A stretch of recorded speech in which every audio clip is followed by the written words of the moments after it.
Have you ever heard someone say that if you really want to improve your English, you should stop speaking your native language and start speaking only English? And I also believe that if you can do this, your English will improve very quickly. But is that really possible for everyone? Because many learners don't have family members who understand much English, or some learners work in places where speaking English isn't even possible. So, today I'm going to talk about if it is not possible to completely stop speaking your native language, then what are the alternatives? So, keep watching the video. So, first of all, I would say for people who don't have an English speaking environment, suddenly stopping the use of their native language completely can be very difficult because when we suddenly try to speak in English, it puts a lot of pressure on our brains. And since you may not have someone who can help you express what you are unable to say in English or help others to understand what you mean, there is a high chance that just as suddenly as you started speaking English, you may also suddenly stop speaking it altogether. So, the best thing to do is to increase the use of English gradually in your daily life and conversations.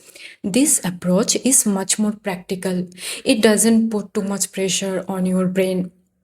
So, slowly increase the amount of English you use in your daily conversations and keep continuing it consistently. And here I want to say something very important.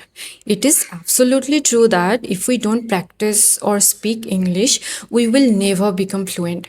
But at the same time, it is also true that we have to continue learning consistently and we have to keep trying to improve ourselves, because I have seen many people who can speak English, but even their basic word pronunciation is not correct, their sentence construction is weak, and their vocabulary is very limited.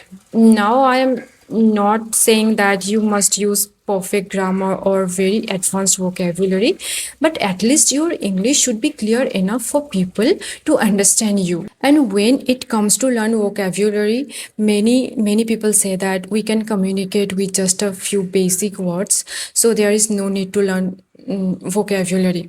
But you need to understand that communication is not just about what you say. You also need to understand what other people are saying. And here I'm not talking about extremely rare or unnecessary words. I'm talking about words that are actually used in real life. So you should gradually increase your vocabulary and improve your understanding of commonly used word and expressions. And it's okay if your English isn't perfect, but your mistakes shouldn't be so serious that people struggle to understand what you are trying to say. And actually, making mistakes is not the problem. The real problem is refusing to learn from them and never trying to correct them. So, in the end, I would say that there is no need to completely abandon your native language. Instead, you should gradually increase the use of English in your daily life and conversations. And whenever you get the opportunity to speak English, try to use it and never stop your learning process. Keep watching English content, dramas, movies, learn new sentences and expressions, improve your pronunciation, expand your vocabulary. And when these two things come together, consistent learning and increasing the use of English in your daily life and conversations, you will gradually notice yourself becoming a more advanced learner and your English will improve a lot. So, yeah, that's all for today. I hope it will help you and thank you so much for watching.